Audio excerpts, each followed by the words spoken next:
Holy shit, I'm in financial ruin. Hello and welcome back to my favorite annual series that I definitely don't just do to write off a year's worth of toys. So, 2024 hasn't exactly been the greatest year for Transformers. Paramount finally locked in and made an actually good Transformers movie that isn't racist and treats its audience like a bunch of lobotomized toddlers, so naturally no one saw it, so Hasbro went, fuck it, we're not paying for this shit anymore. I mean, I still had a pretty good time with it, because I got to go to the Aussie premiere in Sydney and take photos with Orion Pax's Gooch and Bumblebee's ass, so that was pretty sick. I was absolutely pissing myself with the fact they were making like 10-year-old children sign NDAs, by the way. Stay classy, Paramount. And we got a free toy out of it too, this fucking dog toy looking piece of shit. I see this is where the entire marketing budget for the movie went. But for the toys, I mean, yeah, it was alright. Jesus himself descended from the heavens to give us like the best Optimus and Megatron toys of all time this year. The Marvel comic line was pretty cool. They finally finished the Dinobots after like 27 years.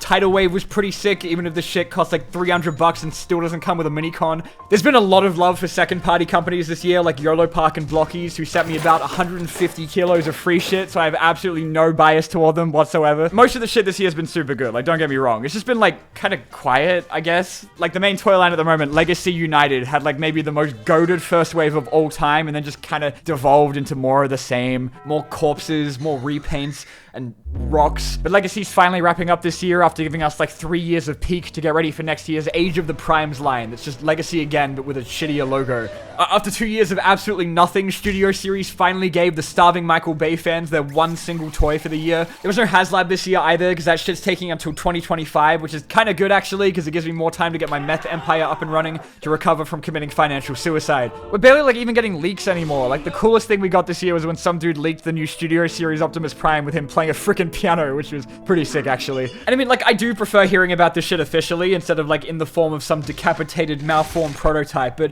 it kind of just gives us like nothing to talk about for like 6 months, you know? But you guys would be proud of me, because I haven't even been staking out stores anymore waiting for new stock, both because I cannot be bothered anymore, and also because all of the stores near me haven't been asked to stock a Transformer for the last fucking year. Oh, but thank God they're stocked up on Baby from freaking Dragon Ball GT. Oh yeah, the kids are gonna eat that shit up. The best you're gonna find in store nowadays are like these absolute piece of shit Authentics figures that I'm pretty sure giving to a kid would like legitimately constitute child abuse. So now my only options are like pre-ordering from JB Hi-Fi or Amazon, who are in a constant competition to see who can delay my shit as many times as possible. Amazon delayed my Vector Prime so many times that I started to think that everyone that was pretending they owned him was just part of like a mass hallucination. But you want to know what my biggest beef this year was? The goddamn multi-pack. Oh, you want to buy your 20th Optimus Prime for the year? Well, too bad, dickhead. You gotta spend $150 to get the 80 millionth use of a 6-year-old Megatron toy you're gonna be spending the next 6 months hoping someone is enough of a dumbass to buy on eBay. They did like 27 multi-packs this year, dude. I swear to God. And only one time did I actually want both of them. To get Ruckus, I had to buy another Bludgeon. To get Windsweeper, I had to buy this absolute shit-ass breakdown toy. All because I wanted this single cliff jumper. I got stuck with this floppy-ass Tarn, a Tarantulas that looks like a bootleg, and an actual bobblehead. But none of these will ever be as bad as this goddamn Hound. So you guys remember Galaxy Shuttle from last year, right? The toy that was so goddamn hard to find that I had to go on an international pilgrimage to the UK to get it. Now, I don't know if I'd say Hound was a Galaxy Shuttle level threat, but this motherfucker pushed me to the absolute brink of human patience. This Hound, this Earth Mode Hound, is maybe the greatest challenge I've ever faced in my life, and I'm a Sonic fan. So, they put out a Cybertronian Hound all the way back in 2018, where the entire point of the line he was in was for the figures to then be slightly tweaked into Earth modes and sold at the exact same price a year or two later. But Hound was one of the only ones from that line to not end up as something else, which is weird, because, like, I mean, how long could it take, really? As it turns out, 6 years! 2 years ago, some dude busted into Hasbro servers and found a render of the mythical Earth Mode Hound. Oh my God. He's beautiful. But I mean, it was just a render, not a picture of an actual toy, which meant that it was probably like super early into development. But you know, I mean, hopefully we wouldn't be waiting too long, you know? 1 year later, in 2023, we get Detritus, who's basically shit-colored Hound made from that original Siege toy, but with an Earth vehicle mode. Lads, the Hound is nigh. And then, in 2024, 6 goddamn years later, finally, Hound. Exclusive to a 5-pack with 4 other toys. God damn it! I'm gonna get you out of here!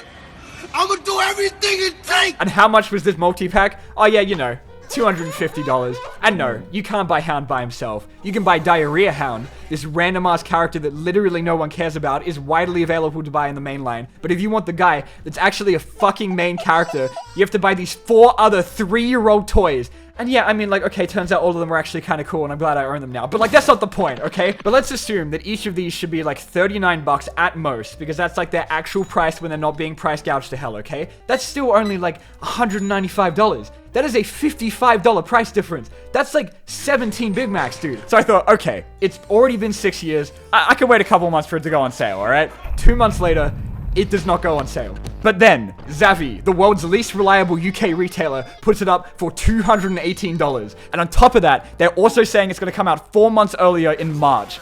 Here is my wallet. See you in 2 months. But now it's July, and they still haven't sent that shit. So I cancel, and I end up caving for the overpriced one on Amazon that still hasn't gone on sale. Literally that same day, I find a site called Aussie Collectibles, and by abusing their sign-up bonus, I can get it for $180. Holy shit, now we're getting somewhere. So I return the Amazon one without opening it. 3 months go by, and nothing. And I'm like, there's no fucking way. I've just been Zavvied twice. So, you know, I email them as politely as possible, asking them where my boy was at. And they reply immediately, hi, this item is unavailable. Would you like a refund? So I go, okay, I don't give a shit anymore. I'm just gonna order it from Amazon again for $227. Then, and I shit you not, the next day, email from Aussie Collectibles. Your order's been shipped. But like, wait, now it's too late to cancel the Amazon one because it's already on the way. So now 2 show up, and I've just become the proud legal owner of $450 worth of hounds. Bro, I just wanted my hound. And then as well, like, I know the price of anything is cooked at the moment, okay? The Australian economy is in shambles. We got some new Missing Link toys coming out next year, okay? Bumblebee and Cliffjumper. And Missing Link is tough because it's both the coolest and most overpriced toy line of all time. The Optimus was like $200, and like, yeah, that was already pushing it, but at least there was like a decently sized figure that came with like all this other shit, okay? But because these guys are in scale with the old ass toys from the 80s, these dudes are like fucking tiny. In the US, they're $40. That's like 60 AUD, and that's like, look, I wouldn't not pay that, but guess how much they are here. Seriously, I want you to guess. I'll give you a sec. I can wait. $90 each for toys the size of my dick. And just you Americans watching, because I know you can't do math for shit, that is 58 USD. Individually. So, you know, I guess I know what I'm asking for Christmas. Next year as well, right? Because they realize that no one can afford them. They're shrinking the super big Titan class price point and giving you like a little discount, but not in Australia, bitch. Why? Fuck you, that's why. Then there's next year's HasLab, okay? So HasLab's a crowdfunded project with budgets as big as the 45-year-olds that should be paying off their mortgages give them. So already this shit like costs a fortune. In the US and any properly developed country, you'd be able to get it directly from Hasbro Pulse. But because they absolutely refuse to come to Australia, us Aussies were at the mercy of the world's most overpriced gaming store. And let me just tell you how much EB Games absolutely sucks ass, okay? Their entire business model relies on jacking up the price of literally every single thing they sell because they know that your 78-year-old grandma doesn't know what the fuck Xbox Gold is. And they do sell Transformers for like $20 more than any sane human being would pay for. But this was the last goddamn straw, man. $750. For the record, in the US, it was like $250, which is what, like 380, 400 AUD max, okay? So these guys were charging almost double. And we were all like, that's gotta be a mistake, right? Right?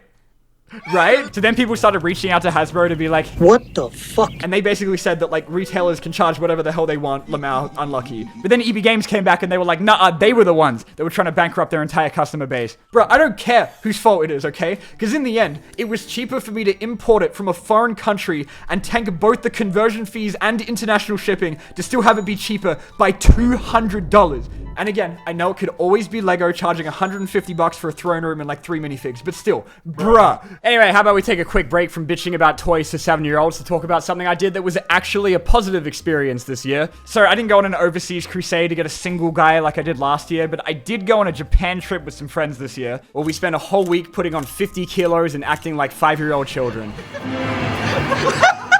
One of the hotels we booked was like directly under a train line, so the fact that I was like horrifically sleep deprived for an entire week is the excuse I'm using for all of my behavior. We went to Universal Studios where I stole like a Snoopy headband I found on the floor that probably belonged to a small Japanese child. I got to eat a Minion burger, which is maybe like the most disgusting thing I've ever had in my entire life. We saw whatever this is. We watched Yaoi at 1 a.m. It was a great trip. But of course, you guys know me. The only reason I was so excited wasn't to go immerse myself in the culture of a beautiful foreign country, but to spend several hours looking for kids' toys. But But turns out it's actually easier to find bootleg Freddy Fazbear plushies than it was to find transforming robots in the country that created the transforming robots. I mean, I found one store in Akihabara that was selling Omega Supreme, so you bet I bought that shit immediately. Like, didn't matter that it was bigger than my suitcase. Like, I didn't need half my clothes anyway. And I got to meet famous toy reviewer Link Frostimus, who broke into my hotel room and gave me Piss Bumblebee, and that was the only other thing I got out of Japan aside from the realization that I'm going to die before I own Studio Series Bone Crusher. Anyway, back to complaining. I talk about this every single time I do one of these videos, but I think Hasbro is getting way too comfortable with being lazy. When they did a new Springer this year, that was just like a beefed up version of a 6-year-old toy from 2018 that cost double the price, people weren't happy about it, but at least it was like a mostly new toy. Like, even if they still didn't add enough shit to justify the $100 price points, they just threw in a ton of useless accessories, like his iconic Wrecker's hammer that he's used in absolutely fucking never. But in 2021, they gave us a Galvatron that for some godforsaken reason came pre-run over with a car.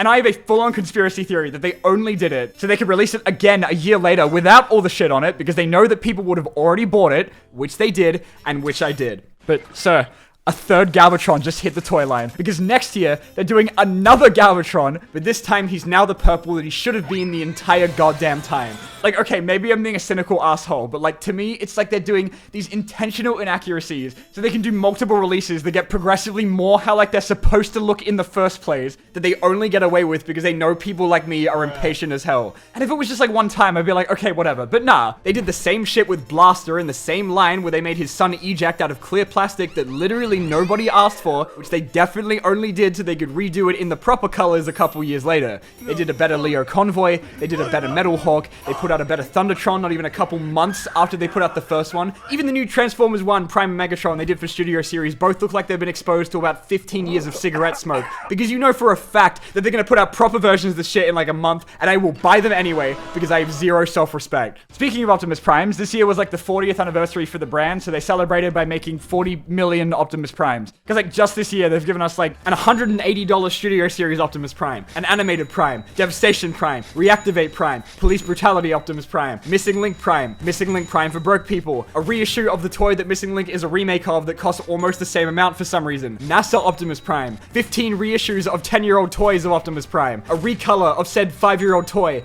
of Optimus Prime, a Hot Wheels Prime that costs $80 for some reason, Monster Hunter Optimus Prime, and a $4,500 Japanese exclusive Optimus Prime. I know people who have bought all of these, and I would like them to know I am very afraid of them. So yeah, this year hasn't been the best, but next year though, those dudes at Hasbro are making me hungry as hell because they're absolutely cooking next year. Legacy still has like one more wave to go before we move on to the next line, which I'm pretty sure is meant to be Hasbro's equivalent of a YouTube apology video, because every single toy in this wave are the ones that were so understocked that you would have had to go on a global manhunt to get any of them. Like, you know, Cosmos and, yes, my arch nemesis Galaxy Shuttle. And yeah, you know what? You can bully me on Twitter all you want for the fact that I spent like 50 times as much on a plane ticket to get him, only for them to release him normally. But you know what? I'm glad I didn't have to wait an extra year for it to sit on the floor and collect dust, okay? But then after that, I mean, the first wave of Age of the Primes looks absolutely fire. Like, we're getting a new Devastator next year, we're getting a new Superion, Bayformers is finally back. They're doing the 13 Primes, they're doing a big-ass Optimus Prime. I'm gonna be homeless next year. Anyway, that's all from me. Thank you guys so much for watching. Make sure to have a happy-ass new year,